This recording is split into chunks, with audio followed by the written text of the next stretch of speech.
Karena kan selama ini yang kita lihat kan yang menjadi penyebab konflik ini kan ada garis keras di antara dua belah pihak. Di Palestina ada, kemudian di Israel juga ada. Netanyahu ini kan Jadi cerita ini belum selesai, Mas. Kalau menurut saya karena kita belum tahu sebetulnya siapa yang menyponsori ini.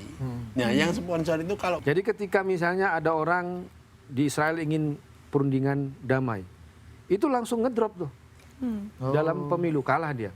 Sama juga di Palestina. Nah, persoalannya adalah apakah itu akan terus menjadi satu fakta sejarah bahwa Amerika akan selalu bisa menolong Israel. Faktanya sekarang enggak. Nah.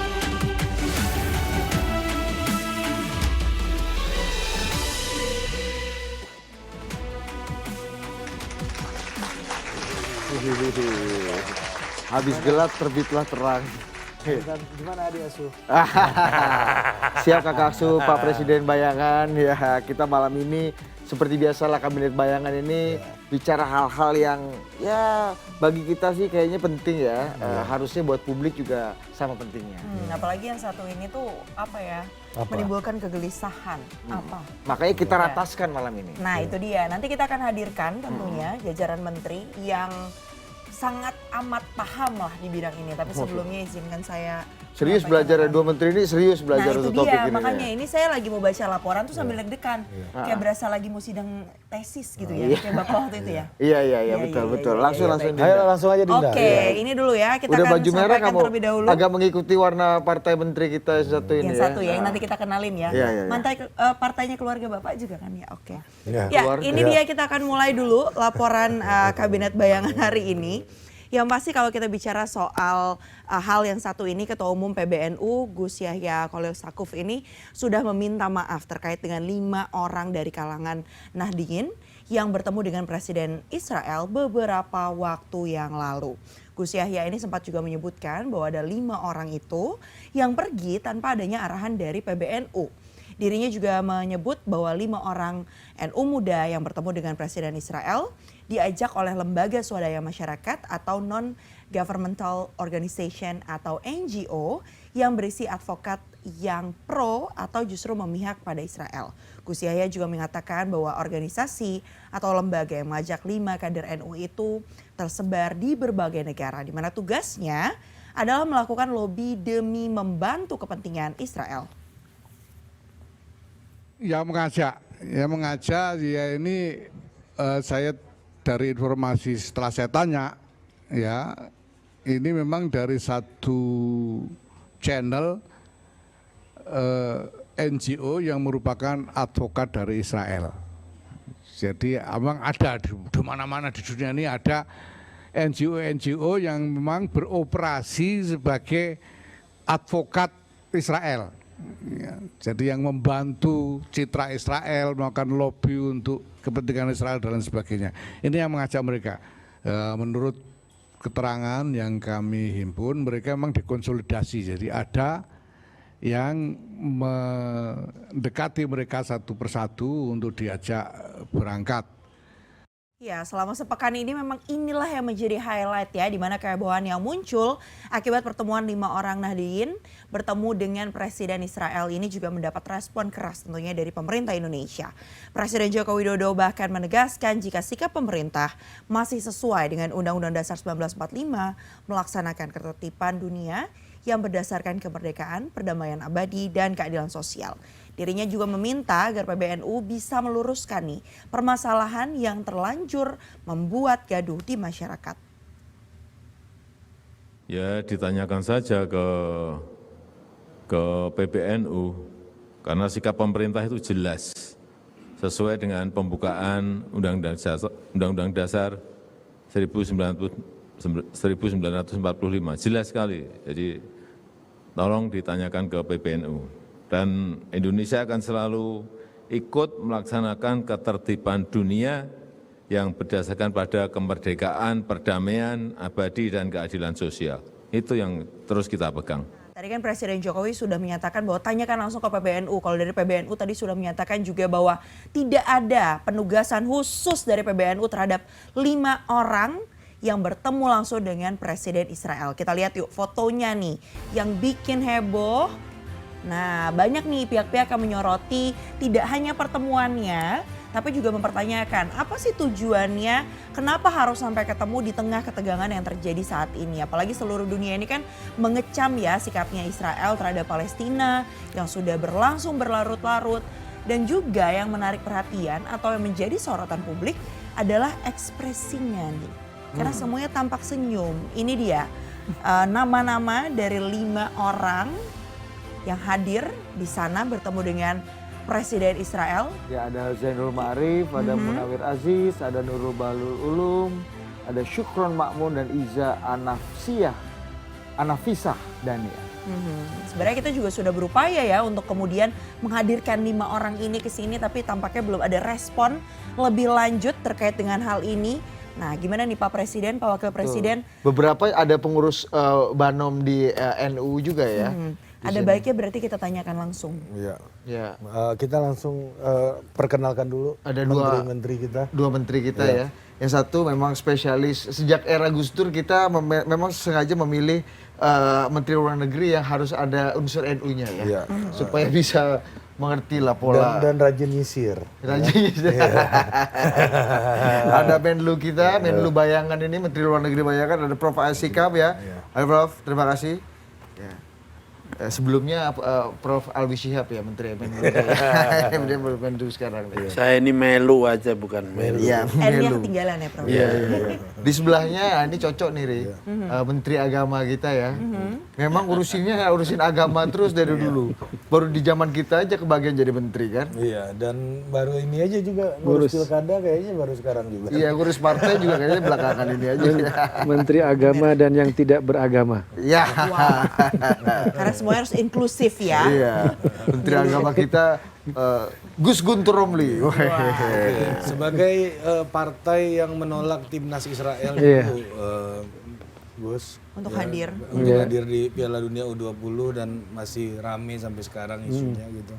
Ngelihat apa yang dilakukan oleh kader NU sekarang gimana perasaan Anda? Ya, itu kunjungan yang tidak tepat menurut saya. Dan bagian dari konsistensi kita memperjuangkan kemerdekaan Palestina, kemudian juga protes kita terhadap pemerintah Israel yang sampai sekarang dikuasai oleh kubu garis keras, kita harus tetap memboikot. Karena itu ya soal timnas undang-undang Israel, timnas Israel juga kita tolak, termasuk juga kunjungan yang 2 orang itu kan adik kelas saya di Mesir itu, adik angkatan ya. Mereka tuh orang-orang baik, punya konsistensi, tapi kan waktunya nggak tepat dan bertemu dengan bukan orang yang tepat. Nah, kemudian kita bicara soal kabinet bayangan dan mereka berdalih kan di bawah bayang-bayang Gus Dur katanya kan. Oh betul, itu tuh. ingin mengikuti Gus Dur. Tapi menurut saya itu kan pembacaan yang keliru kalau menurut saya.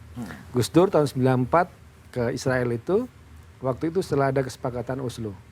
Israel sama Palestina lagi ingin berdamai. Sekarang suasananya adalah perang. Kemudian Gus Dur bertemu dengan orang-orang Israel yang sangat pro Palestina. Ada Ishak Rabin, ada Simon Peres, orang-orang dari Partai Buruh yang sangat progresif. Beda dengan Likud yang sekarang, Netanyahu yang sangat garis keras, yang sangat kanan, yang sampai juga anti terhadap solusi 2 negara, two state solution. Jadi menurut saya tidak bisa disamakan antara konteks ketika Gus Dur membangun perdamaian, bertemu dengan orang-orang Israel yang ingin berdamai dengan Palestina, sampai Ishak Rabin pun ditembak mati karena mau berdamai dengan Palestina. Itu orang-orang yang temui Gus Dur. Padahal baru dapat Nobel perdamaian. Ya, perdamaian waktu tahun 94. Jadi kalau sekarang buat apa ketemu orang kayak Netanyahu Pertanyaan gitu. paling fundamentalnya adalah ini buat dalam urusan state policy gitu ya. Iya. Ini kan tadi dikatakan ada NGO yang mengajak gitu, NGO, lawyer dan lain-lain. Ini gimana dan diduga itu memiliki tujuan afiliasi untuk sebagai PR-nya Israel gitu. Nah pertanyaannya adalah ini pemerintah gimana bisa kecolongan? Menurut Anda kecolongan nggak nih soal ada satu Lembaga. lembaga yang perwakilan Israel dan bisa beraktivitas sampai bisa berkomunikasi dengan kader NU. Ini kan gerakannya udah jauh nih harusnya. Yang paling cocok Menteri Luar Negeri yang menjawab. Ya, ya silakan. Gimana Pak Menlu? Menteri Luar Negeri. Giliran agak berbahaya Anda lempar juga ke Menteri Kan ini Luar kan Negeri dia. Kan Menteri Luar Negeri. Iya, betul. Apa disertasi Prof kan soal NGO kan. Ini NGO loh ini yang memprakarsai keberangkatan ini nih. Nah, artinya kan NGO yang bermuatan PR Israel dalam konteks ini gitu. Itu artinya bisa beraktivitas di Indonesia, bisa berkomunikasi dengan kader NU dan bisa bahkan Berdiplomasi ya. mengajak kader NU untuk berangkat ke Israel gitu. Ya kalau kita lihat secara legal formal kan memang tidak ada atau belum ada aturan atau law enforcement yang melarang NGO internasional untuk bekerja sama dengan masyarakat sipil di Indonesia. Nah, kalau ada kasus seperti sekarang ini, ya tentu nanti harus dipikirkan apakah akan dibuat satu aturan yang akan lebih strict atau tidak. Sekarang saja sudah cukup strict atau kerjasama antara NGO luar negeri dengan lokal ini, misalnya aja dengan aturan bahwa NGO internasional harus mempunyai partner di tingkat kementerian dan juga di masyarakat sipil. Nah sekarang kalau yang diusulkan Mas Ari tadi kan kontennya. Nah kontennya ini apakah juga akan dilarang karena Indonesia tidak mempunyai hubungan diplomatik? Atau kalau NGO-nya akan mengatakan loh ini kan merupakan satu upaya kerjasama yang kemungkinan juga bisa dipakai untuk melakukan hal-hal yang bersifat positif. Seperti NGO Rahim ini kan. Rahim ini kan salah satu objektifnya kan bagaimana mempererat hubungan antara Indonesia dengan Israel melalui katakanlah diplomasi damai kan begitu. Nah, apakah ini akan dilarang? Nah, kalau akan dilarang tentu harus ada argumentasinya, misalnya tadi karena tidak punya hubungan diplomatik. Itu kan Piala Dunia aja kan PDI waktu itu bersikap nggak boleh ada. Iya, itu kan, tapi tetap debatable karena kemudian nanti akan ada pertanyaan-pertanyaan susulan ke sana. Oleh karena itu kasus seperti sekarang ini bisa dipakai sebagai semacam opening. Apakah itu yang juga akan diteliti? Ya, tentu masyarakat pada umumnya akan lebih setuju kalau itu juga akan ada semacam restriksi terhadap kerjasama seperti itu. Karena memang ya kalau kita lihat dari perspektif Israel tentu ini sangat menguntungkan. Ya.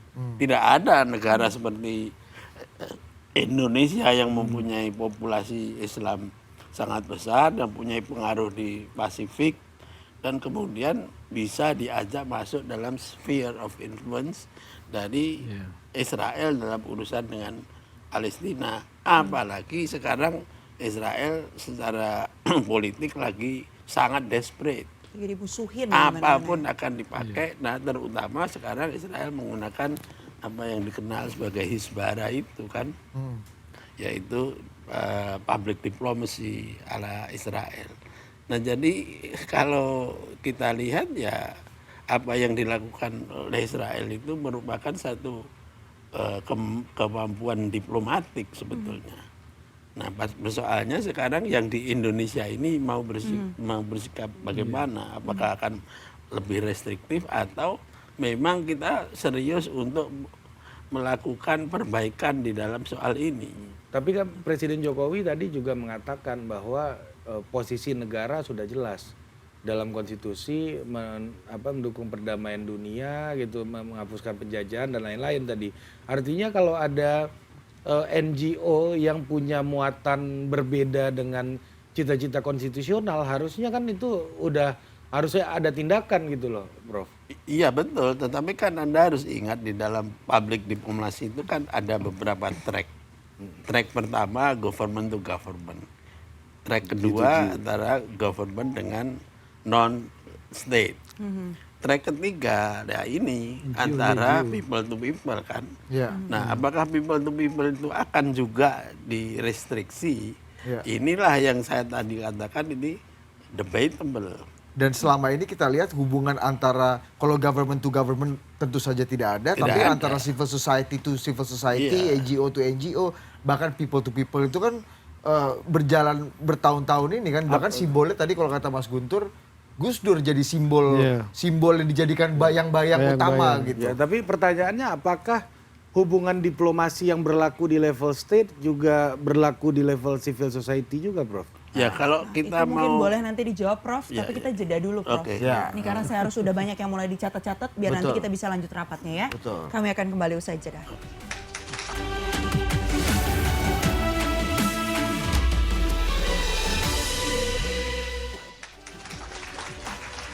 Oke, kembali lagi Dinda. Iya.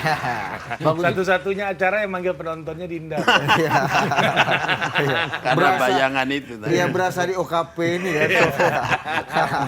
Kasih dulu Dinda, injak dulu tuh. Dinda, kau mau main panjang mau main pendek? Gitu aja kan. Nanti Oke. kembali ke pertanyaannya Pak Presiden tadi, Prof. Aha. Ya. Kan di level state kan kita forbidden nih Ya. hubungannya. Tapi kan apakah seharusnya itu juga berlaku selinier dengan NGO-nya, dengan people to people-nya, dengan civil society-nya? Ya kalau kita bicara tentang public diplomasi secara formal, semuanya itu harus ada dalam kerangka foreign policy atau politik luar negeri. Nah, siapa yang menentukan foreign policy? Tentu pemerintah kan. Nah, tetapi kalau kita bicara tentang public diplomasi yang track 3 tadi itu kan masih kadang-kadang ada dalam tataran yang inisiatif-inisiatif. Jadi tidak selalu harus disanction oleh negara. Makanya saya katakan tadi bahwa apakah ini akan disikapi dengan restriksi atau tidak. Ya. Ya kan? Karena tentu akan ada kalau dibiarkan ya akan ada perdebatan publik apakah upaya-upaya individual atau kelompok-kelompok seperti ini akan diberikan ruang atau tidak. Nah, kita ke Menteri Agama nih kan ini ruang ini kan terbuka lebar sebenarnya sejak bertahun-tahun silam. Selama ini Anda lihat ada gunanya nggak sih Pak Menteri Agama, termasuk mungkin kalau kita bicara apa yang dilakukan oleh almarhum Gus Dur gitu. Kalau dalam konteks itu hubungan antara NGO ke NGO, menurut saya pasti ada gunanya lah ya. Karena kan memang persoalannya kan terkait dengan juga ke edukasi ke masyarakat. Cuma yang kita sayangkan kan kunjungan yang kemarin itu kan, teman-teman kalau memang itu adalah kunjungan dialog budaya atau NGO atau apa, ngapain sih ketemu sama Presiden Israel itu kan. Sementara pemerintah Israel yang sekarang lagi terpojok, kemudian lagi menyerang Gaza di Palestina. Jadi akhirnya misi untuk dialog, katakanlah dimulai dengan dialog antar masyarakat, antar NGO, itu tercederai ketika dia bertemu dengan pihak yang salah gitu lah, pihak yang tidak tepat. Kalau mungkin pertemuan itu hanya dengan NGO di Israel yang progresif, yang juga memperjuangkan kedamaian, itu kan banyak. Kenapa tidak dengan mereka? Itu maksud saya. Kalau kita punya misi, ingin mendamaikan nih, ingin mendamaikan konflik gitu kan. Harusnya kan bertemu dengan pihak-pihak yang tepat. Gitu kan. Meskipun sekarang Ya, kalau yang sama-sama setuju kan buat apa udah sama-sama yakin ini kan Mas? Enggak, dimaksudnya kita punya Pairing lah ya. ya punya tujuan bersama, kan masih ada hambatan-hambatan. Kalau ini kan ada yang pengen, ini kan lagi nyerang, pengen perang, lo temui buat apa dialog kalau seperti itu gitu loh. Harus cari aliansi Cari sebenarnya kita aliansi di yang sana, sama, punya misi yang sama. Jangan dengan kubu-kubu garis keras. Kayak Partai Komunis Iya. Israel ini kan pendukung Ya, kemerdekaan Mbak Palestina, contohnya itu kan kelompok-kelompok Sama PKI ini kan. kelompok-kelompok buruh yang ada di Israel. Karena kan selama ini yang kita lihat kan yang menjadi penyebab konflik ini kan ada garis keras di antara dua belah pihak. Di Palestina ada, kemudian di Israel juga ada. Netanyahu ini kan kelompok garis keras. Kalau di Palestina Hamas. Kalau di gitu kan. sini, kalau di sini kayak apa misalnya? Ya kelompok-kelompok garis keras yang dibubarkan gitu kan, yang sudah sama-sama yang kita tahu. Nah di sini yang harus kita benar-benar cermati gitu loh. Kita mau bangun dialog, siapa aja pihak-pihak yang bisa kita libatkan. Jangan sampai ya seperti sekarang ini belum lagi tujuannya sudah ini ya.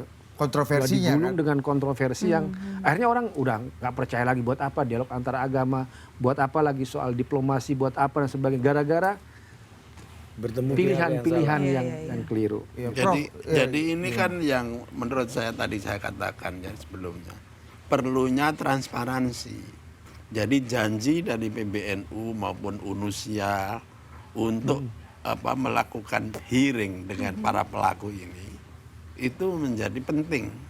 Karena dari situ akan bisa diketahui kenapa Anda hanya ketemu dengan Isaac Herzog, Presiden Israel.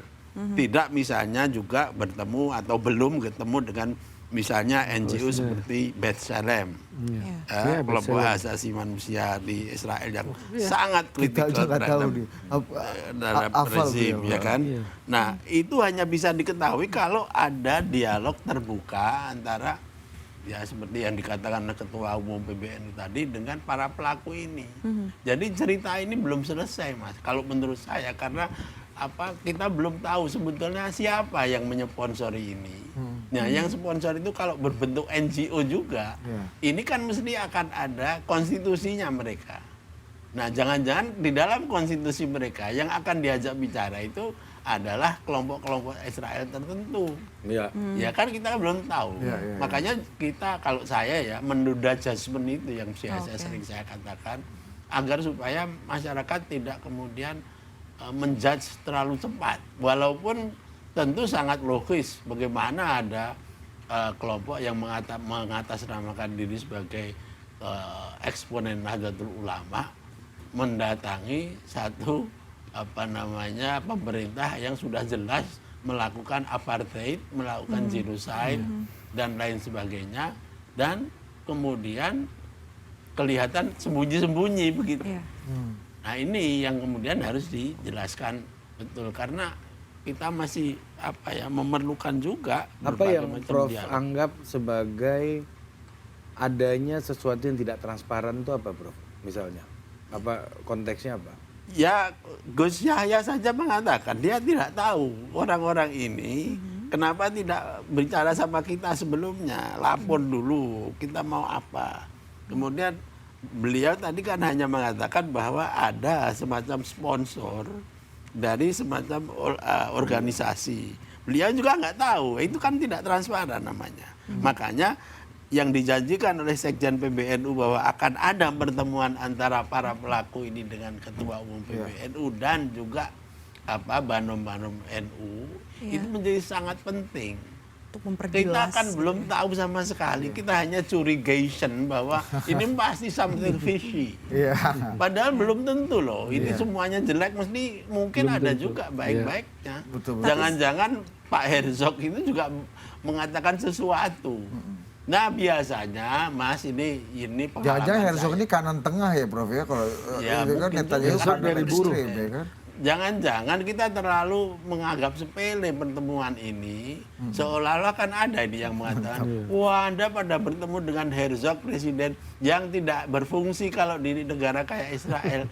Loh, Israel jangan dianggap seperti negara-negara yang lain. Mereka itu juga diikat oleh semacam ideologi yang sangat solid seperti Zionisme, yang mempunyai network dan kemampuan yang mungkin tidak pernah kita bayangkan. Jadi bukan kaleng-kaleng Presiden Herzog ini Sangat ya. tidak kaleng-kaleng. Oleh karena itu, apapun yang nanti bisa diambil keterangan-keterangan dari para pelaku ini mungkin menarik.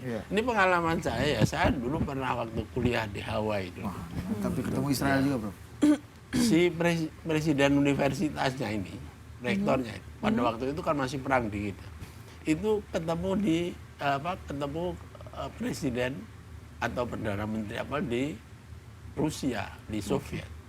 Begitu pulang kembali, itu di debrief sama FBI beberapa waktu loh. Artinya ini masalah serius kayak begini. Dari sekian ratus juta orang Indonesia itu hanya 5 orang yang ketemu Herzog. Nah, kalau mereka memang betul-betul orang-orang yang smart, mesti mereka mencatat dalam pikirannya apa saja yang ingatan mereka, dan itu kan sangat penting informasi itu. Nah itu tidak diketahui, tapi kalau kemudian public opinion tercenderung untuk memojokkan mereka, ya mungkin mereka bisa stres duluan. Berarti Gus Yahya nggak menganggap ini penting menurut Prof? Sangat penting, makanya akan ada pertemuan khusus itu. Nggak, maksudnya beliau nggak tahu kalau kader NU ini berangkat, ada undangan. Ya segala bagaimana macam. dia tahu wong dia tidak dilaporin. Tapi mekanismenya biasanya seperti apa sih Prof? Harusnya itu begitu ada undangan Ya tuh, sudah jelas kan, mestinya dia kan ada misalnya si siapa tadi yang ketuanya itu kan juga komponen dari Universitas Nahdlatul Ulama Indonesia. Minimal dia harus lapor kan. Iya. Ya, Nah, lapor dari- ke pimpinan kampus lah ya. Iya, nah kalau kemudian laporannya itu mereka akan ke Israel, pasti itu merupakan Atensi. salah satu prioritas di dalam PBNU. Pasti dapat atensi ya Prof ya. Iya. Nah kalau tadi alasannya Mas Guntur dan Prof, ini atas nama pribadi. Iya. Nah, atas nama pribadi. Itu dia Mas. Kita kan tidak tahu karena dia tidak lapor, maka kemudian atas nama pribadi itu menjadi kesana kemari. Problemnya Prof, sekarang yang digebuki orang itu PBNU justru yang dianggap membiarkan, tidak berhasil. Problem kalau saya Mas. Nah, itu Prof, sudah biasa NU. Ada kertas putih aja NU yang digebukin. Iya, Jangan iya. kan ada peristiwa Nah. yang besar-besar kayak begitu. Gimana Mas Guntur? Jadi NU yang PBNU justru yang dijadikan sasaran tembak sebagai Ya, yang Soal paling nasab bersalah. itu kan PBNU. Anda lihatnya gimana? itu kan lanjutan dari kontroversi sebelumnya. Soal tambang, soal perdebatan nasab. Nah, kemudian sekarang ini ada orang yang mengaku sebagai kader NU menjadi perdebatan lagi kan. Tapi kalau menurut saya memang saya setuju dengan yang disampaikan Prof itu, meskipun mereka mengaku sebagai pribadi, tapi saya kan tidak percaya bahwa mereka diundang hanya sebagai pribadi. Pasti ada atribusi. Mereka sebagai apa? Sebagai dosen, unusia, sebagai pengurus di PWNU dan lain sebagainya. Ya, karena itu yang muncul gitu loh. Karena kan seperti tadi bahwa Israel ini kan ingin membangun sebuah paradigma propaganda bahwa mereka tidak dikucilkan. Ada orang-orang yang mau bersahabat dengan mereka. mau Dari berdialog. organisasi dialog, Islam terbesar di dunia. organisasi dan sebagainya kan ini menunjukkan.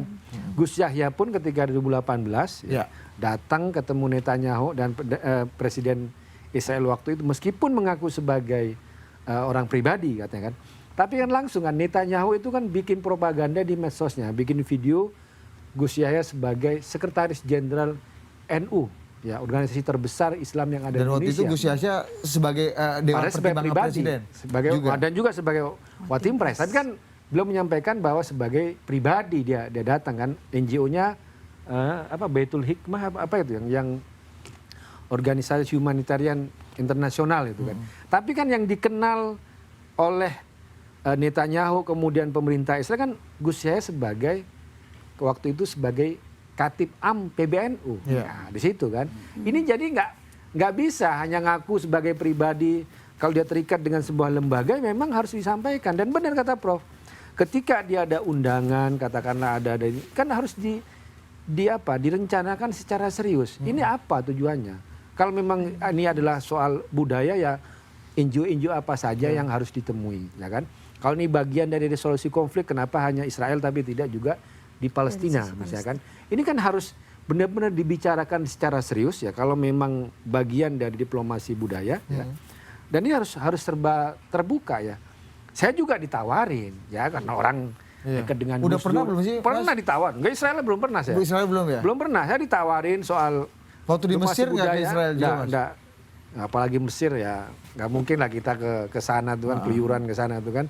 Jadi ketika saya lihat ini undangan NGO-nya nggak jelas, apalagi saya lihat ini kok bau-bau Likud, bau-bau garis keras, saya nggak tertarik itu. Karena ya patokan saya, Gus Dur datang ke Israel itu ya memang tujuannya untuk membangun, memperkuat perdamaian dan ketemu dengan orang-orang Israel yang juga mau berdamai dan mau mengakui kemerdekaan Palestina. Dan kalau sekarang kita datang ke penjahat perang ya, seperti Netanyahu, yang udah jelas kan di mana-mana ada pengadilan internasional soal Netanyahu, buat apa ketemu gitu kan? Menurut Orang Anda perang. apa yang membedakan diplomasinya Gus Yahya pada tahun 2018 lalu waktu beliau sebagai Katib Iya. Am PBNU sekaligus Dewan Pertimbangan Iya. Presiden dengan kelima kader NU yang juga pergi ke Israel baru-baru ini? Kalau menurut saya ya ada sesuatu yang ditawarkan oleh Gus Yahya. Ada meskipun atas nama pribadi, tapi kan belum ada lembaga dan tujuannya memang untuk menyampaikan pesan ya kepada pemerintah Israel waktu itu ya. Tapi ya kita tahu sendiri pada akhirnya pun dan konteksnya juga tidak seramai sekarang ya. Ini kan masih Gaza kan sampai sekarang masih dibombardir.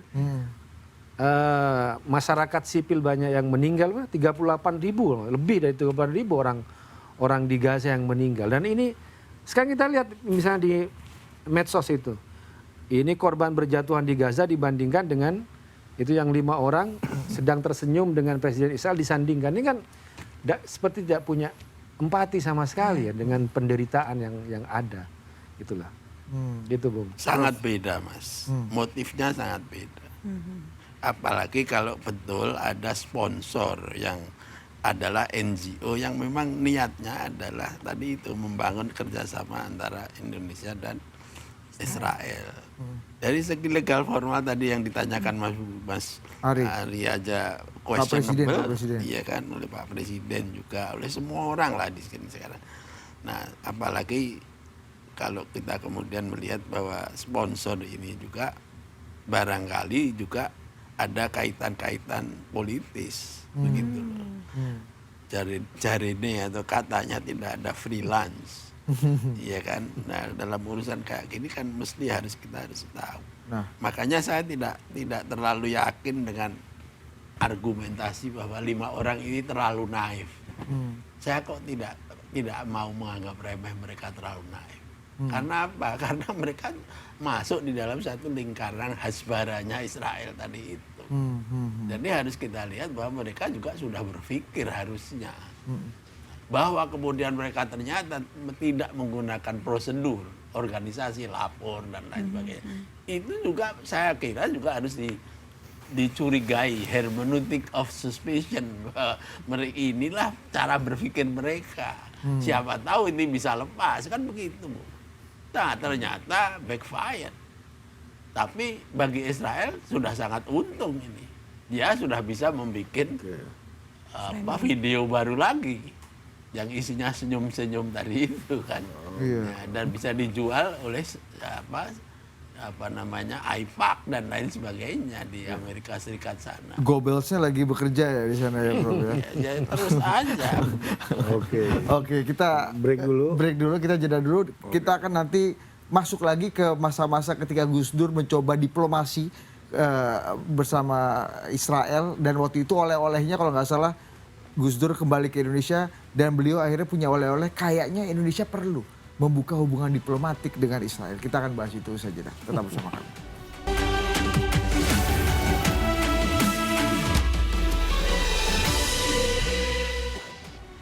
Masih di rapat Kabinet Bayangan, sebelum kita lanjut lagi membahas satu topik yang makin lama makin menghangatkan ya, kayaknya hangat tapi cenderung panas jadinya ya.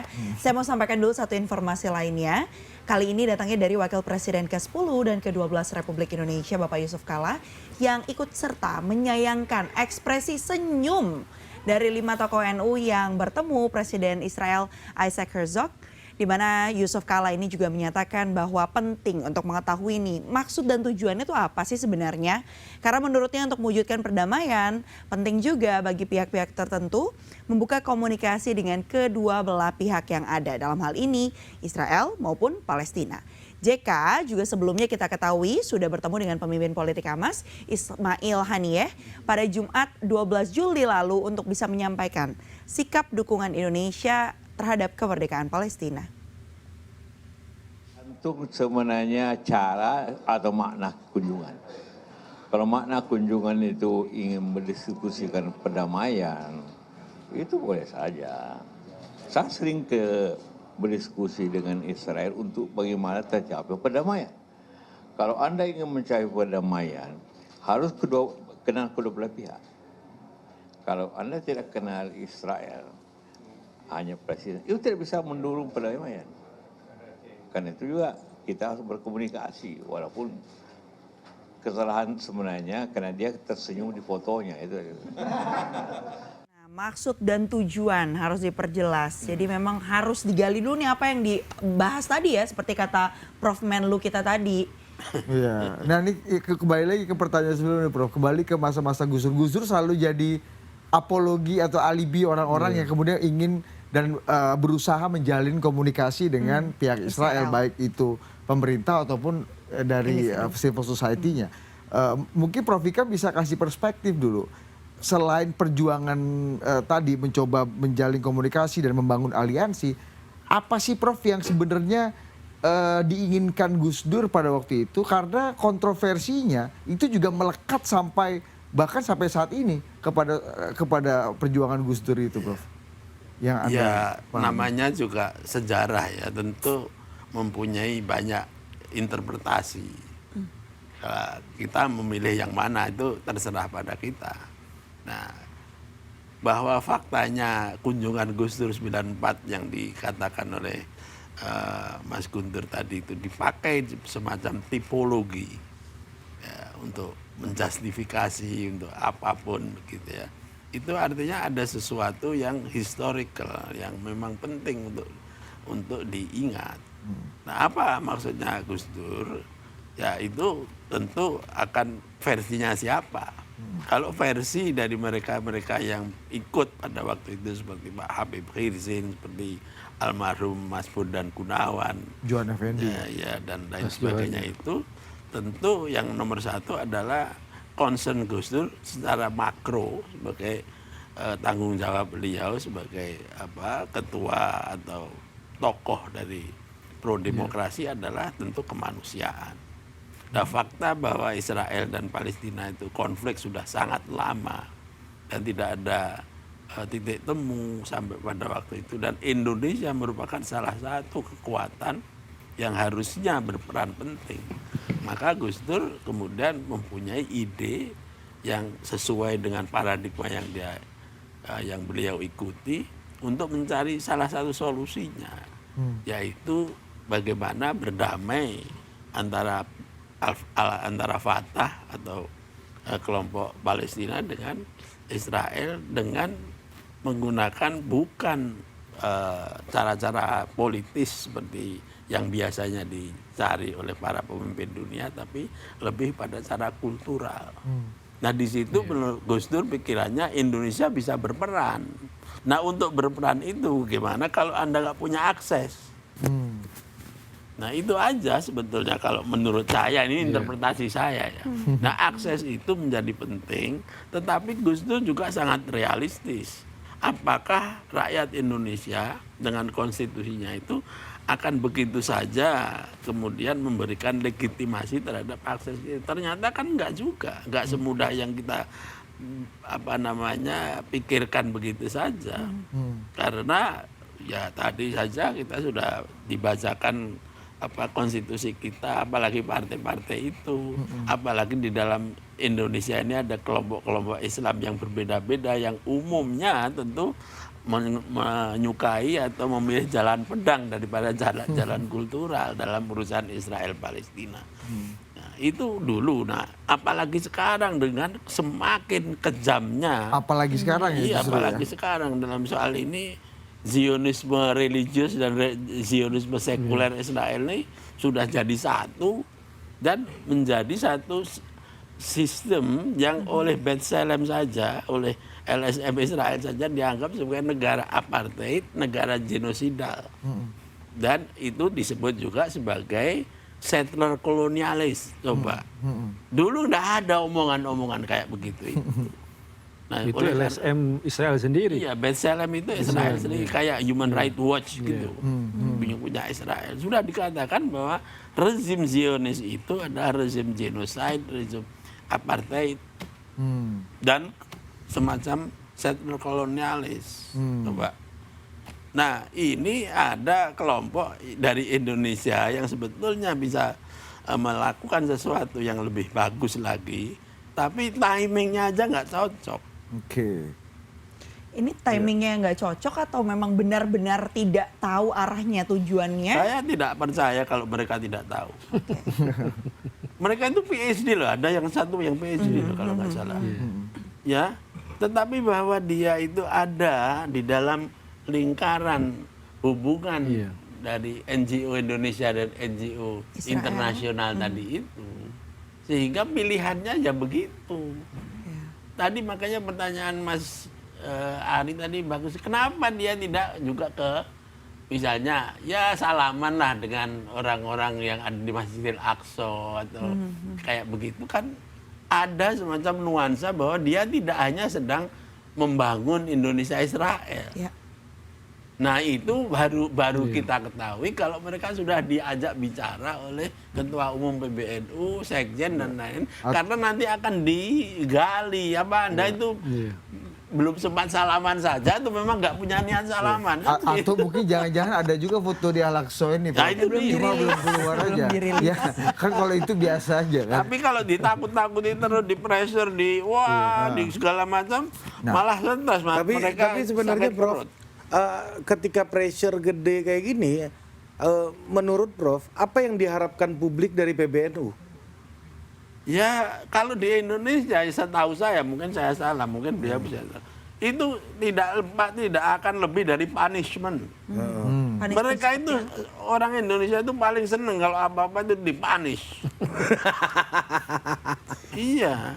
Padahal seperti saya katakan tadi, kadang-kadang kalau pemerintah mengajak mereka bicara, debrief, ada informasi-informasi yang Anda tidak pernah membayangkan sebelumnya, itu mungkin juga bisa muncul. Dan itu yang bisa dipakai untuk memperkaya knowledge kita mengenai Israel, mengenai Palestina dan lain-lain. Tetapi kalau semua mengkondem dengan segala macam Anda lebih bagus, saya lebih bagus dari Anda, kelakuan kayak gitu itu, ya akhirnya bubar semua. Yang diuntungkan siapa? Ya cuma Israel aja. Karena udah dapat Sudah foto punya ini. bahan kampanye yang Udah disebut. dapat Bahan PR yang bagus ini Udah ya. dapat konten. Iya, Nah, betul. menurut Pak Menak ini perlu nggak dihukum? Kalau tadi Prof bilang tadi kan, oh yang diinginkan publik ini kayaknya mereka dihukum. Tapi menurut Pak Menak perlu nggak dihukum? Kalau menurut saya hukuman apa misalnya? Ya nggak Itu tahu. dia. Apa ya? Iya nggak tahu. Bingung Ya juga mungkin ya. teguran. Tapi kalau sampai misalnya itu ya, sampai mereka dipecat misalnya dari dosen Unusia atau dari pengurus NU, menurut saya itu agak keterlaluan kalau saya, Prof. Tapi hati-hati Mas, nanti jenengan dimarahi partainya nanti. Prof, jangan diingetin dulu nanti dia jadi keren. Prof ini lagi asik-asik. Itu sisi yang beda menurut saya, Prof. Saya katakan Ini sebagai pribadi nih, bukan enggak, sebagai saya katakan bahwa saya tidak pernah bisa membela dan menerima kunjungan mereka ke Israel dengan alasan apapun. Mau yang ngikutin Gus Dur, kayak bilang beda konteks, kemudian apalagi saat ini. Tetapi ya, kalau karena kesalahan mereka ya, kemudian malah hukumannya ya lebih keras, misalnya ya, semoga enggak dipecat dari dosen, kemudian dari pengurus NU, menurut saya itu berlebihan. Sebaiknya ini kan kita jadikan sebagai pelajaran bahwa dalam bagian dari ini kan kita kan perlu memang ada semacam apakah aturan atau kode etik atau bersama-sama lah kita perbaiki soal ini. Kalau ada undangan NGO Israel, kita kan harus jelas, transparan, apa programnya, siapa aja yang mau ditemui dan sebagainya. Bukannya harusnya maksudnya seperti zaman era Gus Dur dulu, Gus Dur punya keberanian sebagai pimpinan PBNU untuk menjadi jembatan dan tidak memilih jalur pedang seperti yang lain-lain di Indonesia. Bukankah itu juga bisa ditiru juga tuh, Mas? Termasuk mungkin ide oleh-olehnya Gus Dur untuk menjembatani, untuk membuat kita relevan, untuk mendamaikan, ya kita harus berdiplomatik, punya hubungan diplomatik dulu dengan Israel. Misalnya. Kalau saya lihat udah konteksnya, udah momennya udah beda. Waktu Gus Dur, saya katakan itu kan imbas dari perdamaian Oslo ya tahun 93, kemudian akhir-akhir 90. Karena ada orang-orang memang Israel itu yang memang ingin berdamai zaman itu. Jadi ketika saya baca lagi Gus Dur usulan untuk membuka hubungan, waktu usulan diplomatik dengan Israel, saya make sense. Ada raison d'être-nya bahwa ada orang Israel yang memang ingin berdamai dengan Palestina. Konteksnya saat itu loh. Kalau sedangkan mau perang mulu nih orang Israel tuh kan. Jadi saya nggak dapat konteks, nggak mau dapat alasan bagaimana membangun jembatan. kita kan mau bangun jembatan kalau di sana juga mau bertemu dengan kita kan. Ya, ini malah Tapi kalau mau perang dan sebagainya, ya dalam arti ya dia kan bukan bertemu hanya memanfaatkan. Ini kan Memanfaatkan bahwa langkah mereka itu benar gitu. Iya, dengan kan kedatangan pembenaran NU. itu kan bukan dialog dalam, Melegitimasi ya sebenarnya ya. bukan dalam dialog dalam arti yang positif, yang setara, yang sama-sama ingin tidak konflik. Jadi seakan-akan kita bertemu mereka, oh berarti orang Indonesia setuju kami menyerang Gaza. Buktinya mereka datang dengan senyum-senyum, kan itu kan propagandanya kan. Dan ini kan bukan dialog yang baik, bukan jembatan yang baik. Nah ini maksudnya momen-momen ini yang sekarang saya hilang gitu loh. Di samping kalau kita bicara, ya ini juga gara-gara perpecahan di Palestina antara Hamas dengan Fatah dari tahun 2007 sampai sekarang nggak punya kekuatan bagi mereka mau ke meja perundingan juga diledek oleh Israel, mau perang juga roket-roket gitu aja tapi balasannya luar biasa dari Israel. Jadi ini menurut saya yang kalau kita bicara dalam konflik ini setuju dengan pemerintah Tiongkok, damaikan dulu Fatah dengan Hamas. Kuncinya di situ, persatuan dulu rakyat Palestina. Kita akan lihat dari segi geopolitiknya ini soal bagaimana apakah akan eskalasinya ini bisa lebih damai, lebih dingin dalam beberapa waktu ke depan. Apakah ada kanker-kanker yang sebenarnya sudah sangat kronis di dalam, kita akan bahasnya itu usai jeda sebelum diledek sama Pak Presiden. Kita break dulu Dina.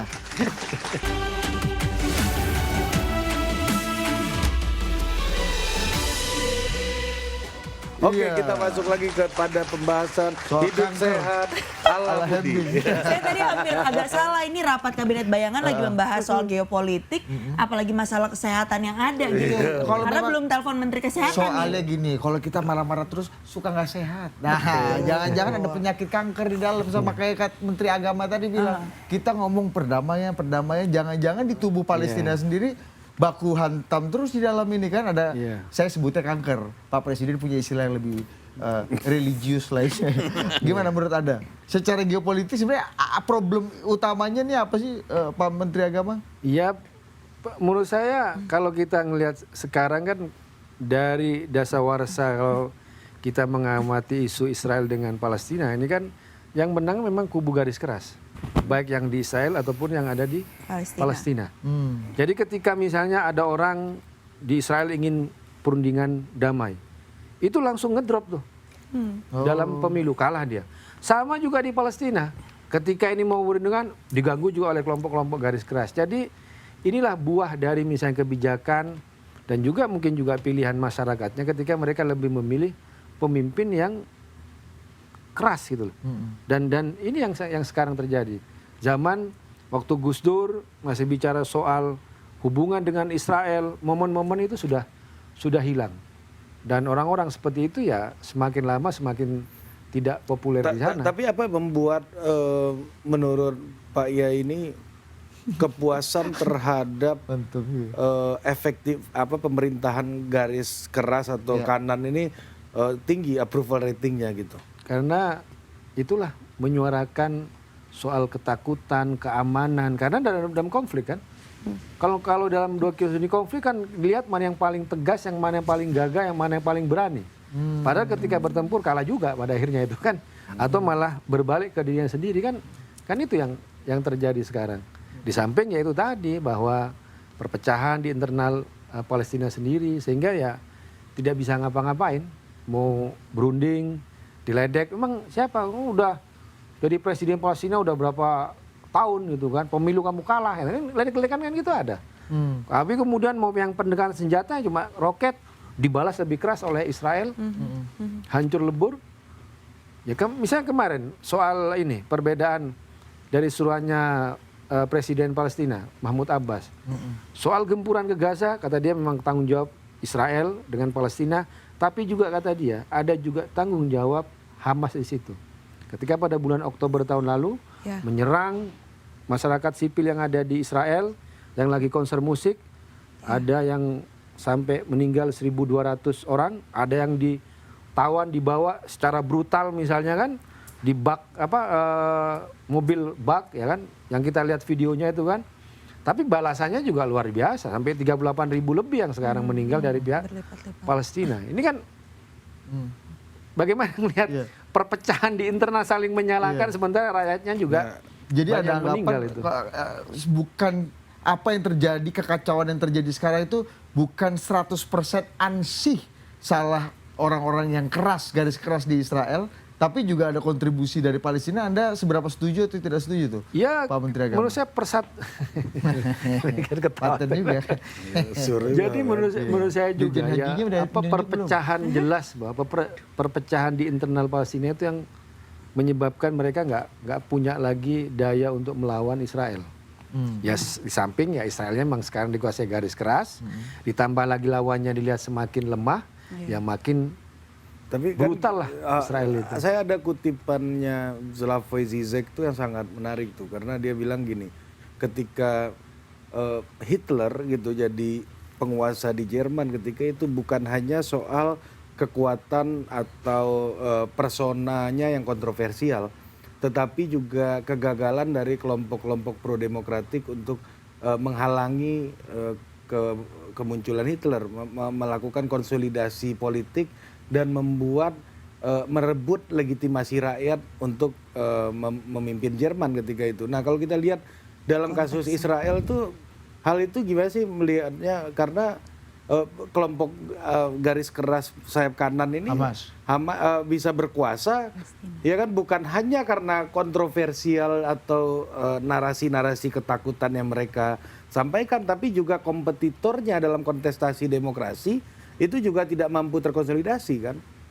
Jadi Partai Buruh di Israel dan Partai Komunis Israel. Fatah Fatah di Palestina gitu. Ya, Yang pro-peace ini kalah juga kan. Pemilu terakhir tahun 2006 di Palestina kan memang Fatah kalah sama Hamas.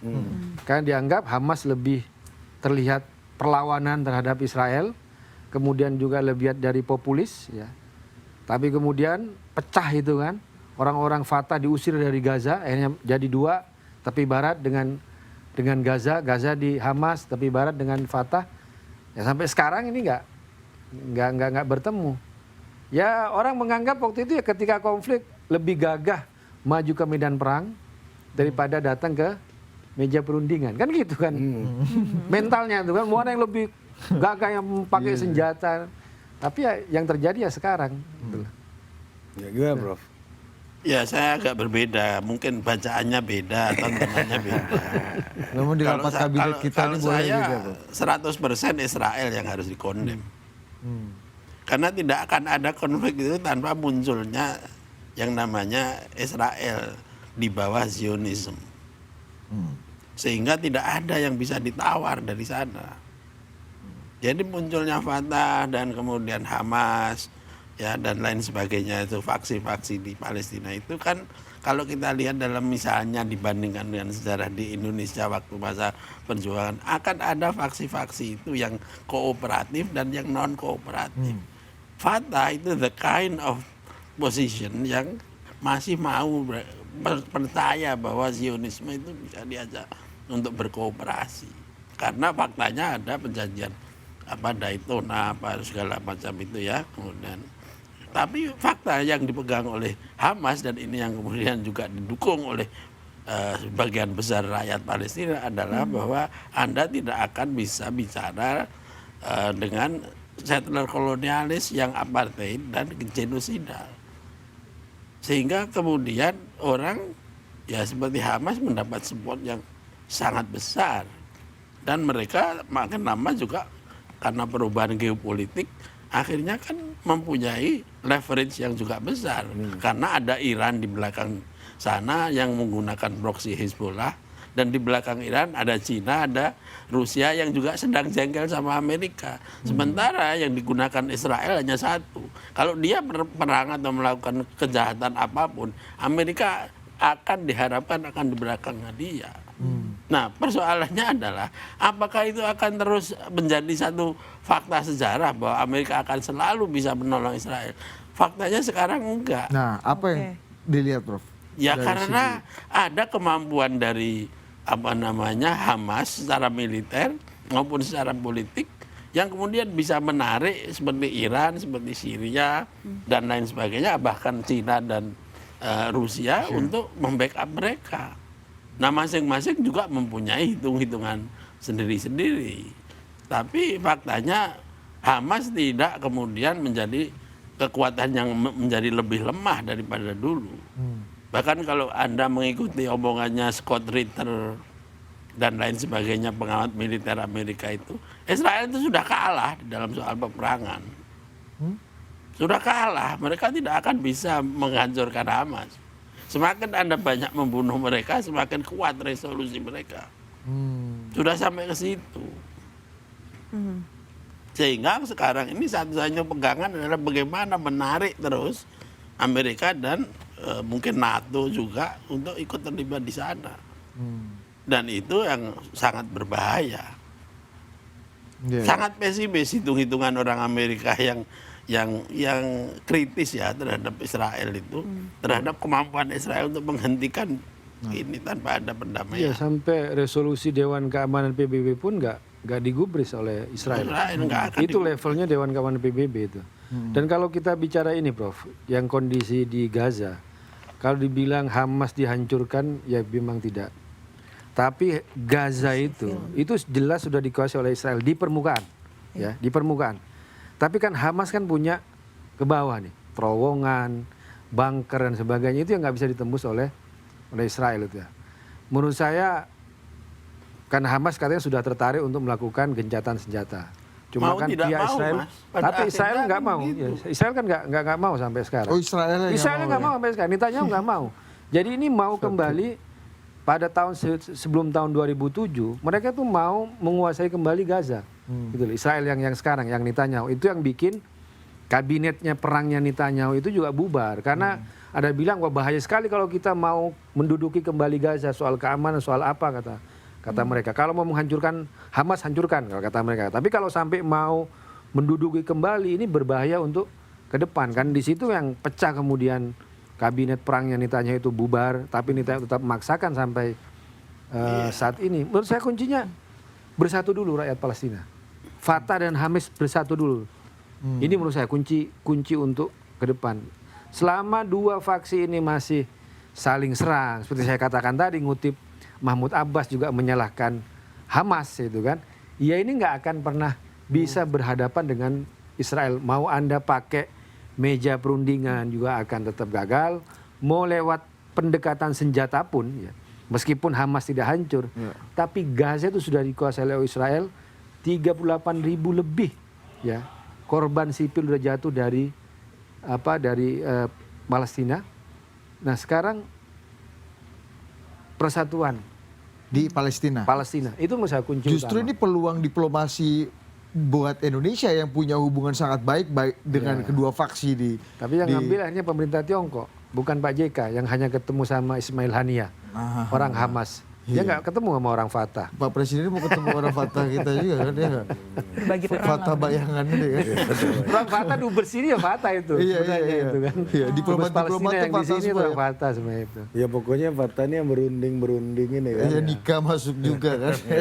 Beda konteks. Karena kalau dibandingkan dengan tadi yang disampaikan, kalau kita berkaca pada posisinya Israel, tegas begitu ya, Netanyahu menyatakan bahwa akan sampai titik darah penghabisan waktu itu, bahkan menyatakan hal seperti itu di depan publik gitu. Di sisi lain dari Dewan Keamanan PBB juga tidak diindahkan, apalagi ditambah tadi Prof Menlu sudah menyatakan ini Amerika Serikat dan NATO harapannya ada Tapi di yang saya sangkan, belakangnya gitu ya. yang saya sangkan ini juga, Prof, bahwa ketika misalnya Hamas itu melakukan pendekatan senjata, tapi pihak-pihak negara yang ingin membantu dia itu kan nggak terlihat.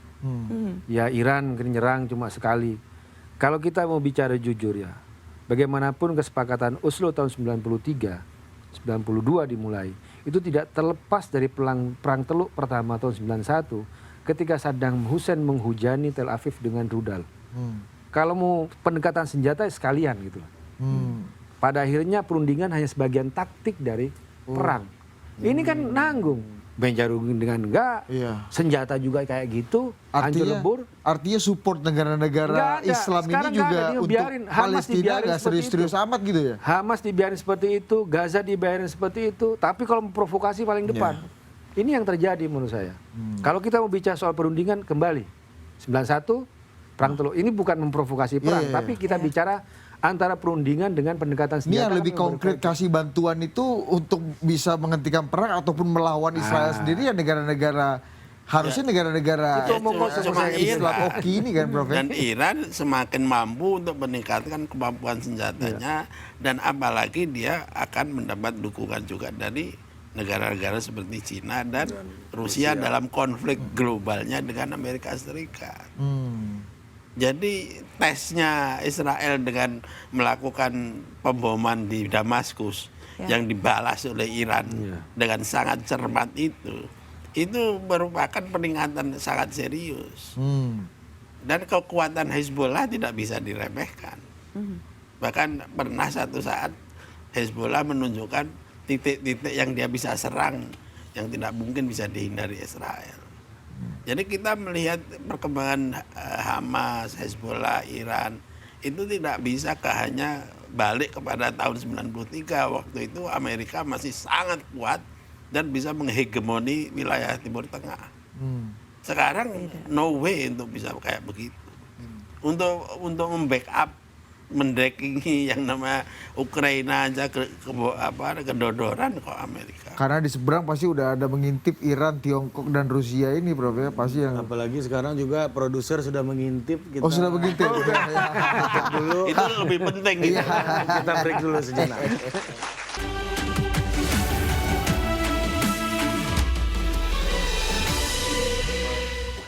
Ya, masih di rapat kabinet bayangan tadi di sela-sela jeda ini sepertinya Pak Wakil Presiden sudah menunjukkan mimik ingin mengajukan pertanyaan yang sangat penting dan ini sangat memegang posisi di perdamaian dunia, Pak. Karena ini mewakili Pak Presiden ya. Pak Presiden kan pengen sekali mendamaikan ini kan Israel Palestina. Pertanyaannya punya korek gak Mas?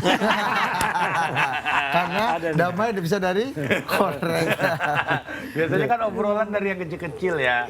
Dimulai kita nggak kenal aja gara-gara pinjam korek ini bisa jadi sahabat kita kan. Kelamaan. Bener. Bisa kenalan juga bos. Ya. Nah ini Pak. Padahal yang pinjam korek semua isi tasnya.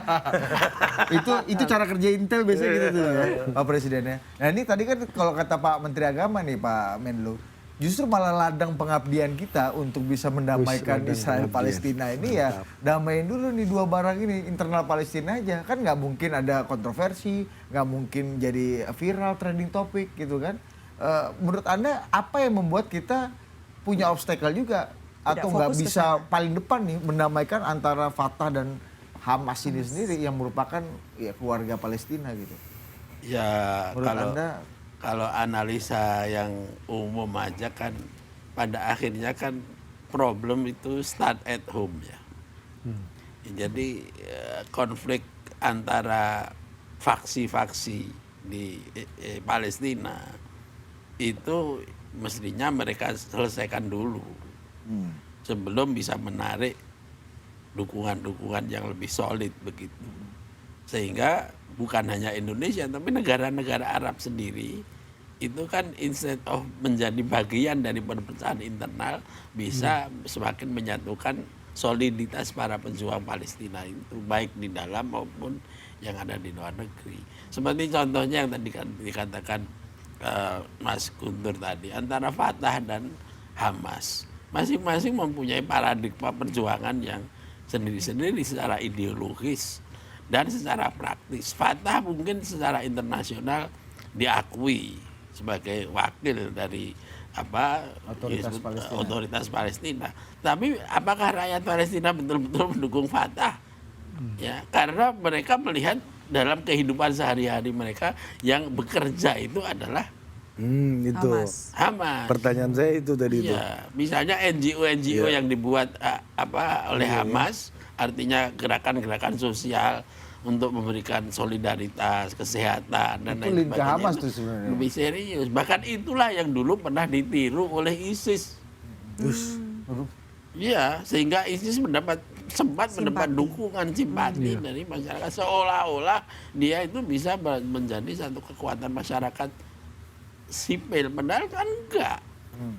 Nah, tapi kalau Hamas real betul bagi sebagian rakyat Palestina, terutama yang sekarang ada di Gaza. Nah, oleh karenanya ya kalau Indonesia mau berperan untuk mendamaikan Fatah dan Hamas, Saya kira ingredientnya harus ada di sana karena Indonesia tentu tidak mampu atau tidak boleh terlalu mencampuri urusan seperti itu. Paling-paling di forum-forum internasional. Pasti kan. Menyerukan dan menyerukan. Betul. Kan kalau misalnya mendamaikan Israel Palestina lebih mustahil kan dibanding posibilitasnya lebih besar kita mendamaikan Hamas dan Tapi Fatah ini kan. jangan salah loh Pak Wapres. Kadang-kadang perbedaan di internal itu lebih besar daripada Tapi memang iya. Jadi perbedaan Hamas dengan Fatah itu ya disampaikan Prof juga soal paradigma.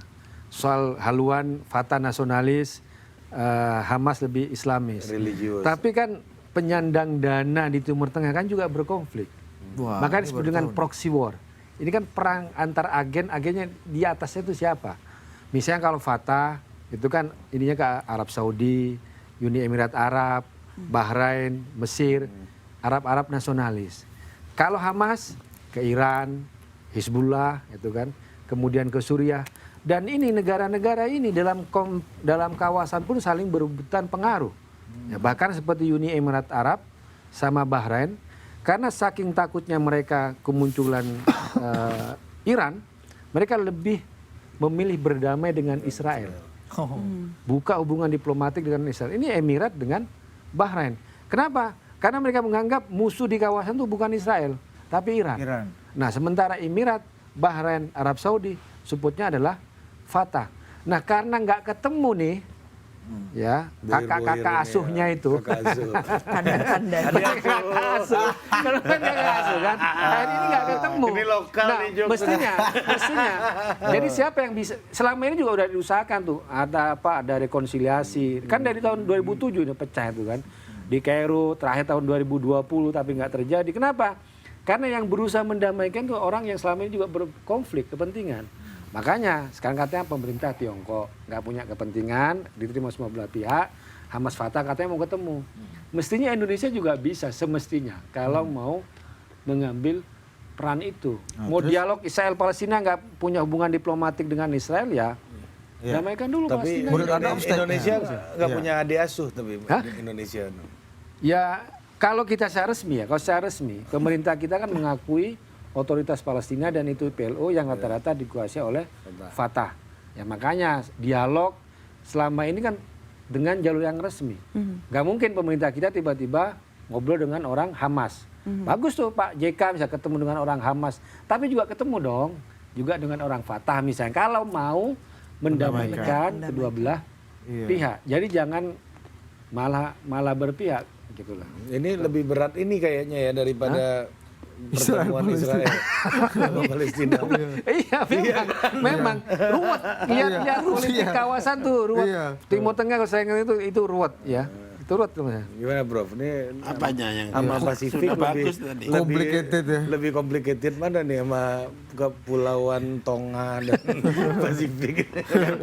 Ya salah satu Sebagai sebabnya orang Hawaii. adalah Timur Tengah itu sejak zaman entah kapan itu menjadi tempat pergolakan dari the big powers. Jadi negara-negara bangsanya Arab Saudi, Qatar, Kuwait, Emirat dan sebagainya itu tidak mungkin lepas dari hegemoni Amerika Serikat. Nah, Iran mau dibegitukan tapi gagal karena ada revolusi Iran. Bahkan sekarang menjadi hegemon di daerah, di wilayah itu sendiri. Dan kemungkinan juga akan menjadi salah satu big power karena dia menguasai juga senjata nuklir kan. Ya, sekarang belum, tapi itu sangat debatable apakah Iran tidak bisa atau sementara menarik diri dari situ. Jadi memang kayaknya harus ada perubahan atau pergeseran dari konstelasi geopolitik. Ya, kalau itu yang bisa terjadi sehingga Amerika bisa kemudian secara realistis bahwa dia tidak seperti zaman dulu lagi, gitu loh. Nah, oleh karena itu ya kita tidak tahu apa Donald Trump kalau nanti bisa menang melawan Biden itu akan lebih membuat Amerika semakin porak-poranda atau bisa united begitu. Sangat bias Demokrat komentarnya Anda. Oke, kita Kalau kemenangan kemungkinan besar Donald Trump. Karena Demokrat tidak bisa sudah mencari alternatif dari Joe Biden ini. Emangnya orang Amerika mau milih Kamala Harris? Dan itu yang benar-benar dimanfaatkan oleh Netanyahu. Kondisi panas di Amerika, ya. Lu mikirin Amerika aja lah, Amerika negeri lu, ngapain mikirin negeri gua? Itu Netanyahu, nggak secara kasar gitu. Makanya sekarang Amerika cuma ya istilahnya itu cuma apa? Menghimbau aja. Terus melihat kondisi yang ada di Gaza, banyak korban sipil yang berjatuhan. Tapi tekanan itu karena ya kondisinya Amerika lagi ya mau pemilu, kemudian juga ada Tapi perpecahan serius loh, Mas, ya, Amerika itu tidak pernah dalam sejarah Amerika kekuatan dari universitas itu boro-boro mengkondem Israel. Untuk mengkritik satu orang aja nggak akan ada yang berani. Ini berapa universitas yang mempunyai gerakan anti terhadap Zionis Israel dan sangat mendukung Palestina. Tidak pernah ada. Jadi geopolitik mesti akan berubah dengan internal politik yang juga berubah di Amerika Serikat. Apalagi ekonominya juga hancur lebur di sekarang ini. Oke. Kita break dulu, Adinda. Sebelum kita nanti menutup rangkaian rapat hari ini, kami akan kembali usai jeda.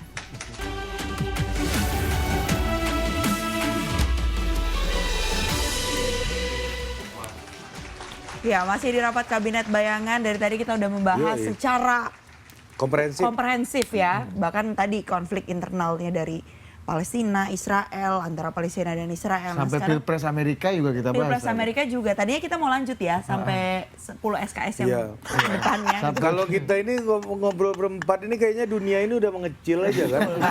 Loncat Israel mana gitu kan. Sekarang kayaknya saatnya saya untuk kemudian mengembalikan lagi nih ya kita ke kitohnya ya. Kalau kita bahas lagi-lagi yang ramai diperbincangkan, yang tadi belum mungkin belum terpecahkan, walaupun mungkin kedua orang menteri kita ini belum bisa menjatuhkan punishment-nya, tapi kan tadi sudah dinyatakan bahwa punishment ini biasanya jadi satu hal yang bisa memberikan efek jerah deh paling enggak gitu. Karena kalau atau ditunggu. Kritik saya, Mbak. Oh, oke. Bahwa orang Indonesia itu publiknya itu cenderung apapun itu harus ada punishment. Dan kalau punishment itu biasanya berupa sesuatu yang sangat tidak enak begitu. Padahal tidak harus begitu. Berarti artinya kepada 5 orang ini, selain nanti didengarkan apa yang kemudian mereka ceritakan dari pertemuan dengan Presiden Israel, apalagi yang kira-kira harusnya dilakukan kepada mereka ini? Apa yang diharapkan? Apa yang diharapkan? Nah, secara umum tadi mungkin dibalikin lagi, berarti harus ada aturan-aturan khusus nggak sih ini? Iya, kalau saya sih lesson learn-nya antara lain bahwa NU sebagai organisasi masyarakat sipil terbesar di Indonesia dan kemudian khusus lagi yang mengurusi umat Islam itu mesti punya aturan yang jelas mengenai hubungan-hubungan dengan misalnya kekuatan-kekuatan strategis. Sehingga aturan misalnya apakah boleh seperti yang dikemukakan oleh Pak Presiden tadi itu, apakah boleh kemudian mengajak NGO yang jelas bertentangan dengan konstitusi, ya, yaitu misalnya yang berkaitan dengan masalah Israel Palestina itu apa diperbolehkan? Nah, kalau diperbolehkan ya harus dimuat atau dituangkan dalam aturan main. Kalau tidak ya juga seperti itu juga. Oleh karenanya itu setelah mendengarkan laporan dan katakanlah hearing tadi itu, maka ya kalau toh ada sanksi itu yang proper aja, yang proporsional. Bahkan Mas Guntur tidak setuju kalau sampai ada pemecatan. Jadi itu artinya menurut Mas Guntur pemecatan itu tidak proporsional. Karena toh kesalahan-kesalahan itu ya barangkali ya ada yang mengatakan itu naif atau karena memang mereka tidak tahu apa yang harus dilakukan atau karena tidak ada aturan yang melarang bekerja sama dengan Israel secara terbuka seperti itu. Atau justru yang tadi kata Pak Wapres saya sebenarnya ada juga foto pertemuan ya dengan dari sisinya Palestina tapi belum diupload gitu ya. Baik, pandangan dari Pak Menteri Agama seperti apa? Apakah kemudian opsi menonaktifkan begitu? Menurut saya sekarang kan mereka lagi katanya tuh mau menjalani sidang etik, ya kan. Kemudian dipanggil klarifikasi. Menurut saya udah bagus ya, udah bagus. Ya yang penting ya ke depan ya bagaimana harus ada lah kode etik, ada aturan untuk berhubungan dengan biar nggak heboh kayak sekarang kan dengan NGO-NGO yang ada di Israel. Saya kira itu harus dimulai menurut saya. Karena ini kan sangat paham itu Ketum PBNU ya, Gus Yahya. Saya kira beliau bisa lah memberikan semacam aturan, mana yang boleh, mana yang tidak boleh. Kemudian lihat kondisinya itu bagaimana. Agar kejadian ini kan tidak terulang lagi kan. Karena menurut saya ini bukan akan menjadi hal yang terakhir. Karena kita bicara karena kita berhadapan dengan negara yang terus akan melakukan sebuah propaganda, ya kan? Dan itu akan terus, dan itu ya hak mereka mau mencari sahabat sebanyak-banyak kan semua kembali ke kita mau atau enggak diperlakukan seperti itu, dimanfaatkan seperti itu, gitulah. Itu kalau menurut saya, gitulah. Menurut Anda bakal ada, kan mungkin aja ada penunggang-penunggang politik lah dalam kekeseluruhan ini. Menurut Anda akan ada ini nggak konflik-konflik politik turunan nggak dari problematika di internal Indonesia, internal kita ini? Ya kalau yang saya lihat itu kan lebih kepada sebenarnya soal lama lah ya, soal hubungan dengan Israel, hubungan dengan agama, dengan Yahudi dan sebagainya. Menurut saya ini kalau ditarik ke politik ke hal-hal yang menurut saya nggak ada. Ini memang ada di masalah di bawah sadar ya di masyarakat kita melihat Israel itu gimana, ngelihat Yahudi itu gimana. Ya kemudian menurut saya juga ya karena sekarang juga lagi zaman penyerangan Israel ke Gaza dengan sangat brutal, nggak bisa kita bicara soal dialog, bicara soal udah nggak bisa. Hentikan dulu perang ya. Baru kita bicara soal dialog. Itu yang menurut saya lebih penting itu. Artinya mungkin menegaskan lagi akan ada nggak nih ya kalau dari terawangannya Menteri Agama ya pihak-pihak yang mungkin akan mengambil kesempatan nih dari apa yang sudah terjadi saat ini. Apalagi kan sekarang ada sejumlah pihak yang disudutkan gitu dengan adanya foto-foto dan pertemuan yang membuat heboh ini. Misalnya Gus Yahyanya yang dikuyo-kuyo gitu loh Mas. Maksudnya dari segi ini biasa. Lu maksudnya perseteruan politik ini. Kaitannya sama Muktamar NU. Ya bisa. Kan masih lama, masih 2 tahun lagi atau kan. perseteruan lama yang bangkit itu kembali PBNU dengan waktu Muktamar Partai NU terbesar misalnya. Kan sebelum Gus Yahya ke Israel kan sebelum Muktamar NU yang di Lampung. Dan itu nggak ngefek lah. Tapi menurut saya yang problem itu, tapi kan Gus Yahya nggak mungkin terlalu banyak diserang karena kan posisinya kuat. Yang dalam tanda kutip yang kasihan, meskipun ya kita juga harus curiga seperti kata Prof tadi itu, ini katakanlah yang biasa-biasa kemudian kejebak atau apalah, kan banyak orang yang menganggap seperti itu, karena mungkin ya mereka bisa dianggap naif atau tidak tahu, hanya karena ingin jalan-jalan, hanya ingin flexing, bisa jadi. Mungkin dari 5 itu yang sadar beneran mungkin 1 atau 2. Tapi yang lain kan ada yang bisa jadi ikut-ikutan. Karena kan jangan sampai ada ikut-ikutan ke Israel ini kan Mas ya kan? Itu dia. Maksud saya itu. Jangan sampai ada yang ikut-ikutan itu lah. Akhirnya jadi korban, dibully, kan kasihan juga kita ngelihat itu. Di samping ya memang mereka layak lah. Diserbu dengan gitu ya. Dalam kondisi kayak gini ya. Masih punya keberanian untuk berangkat ke sana gitu ya. Tanpa transparan. Oke, baiklah. Terima kasih Prof Ikam, terima kasih Kakak Asuh. Terima kasih.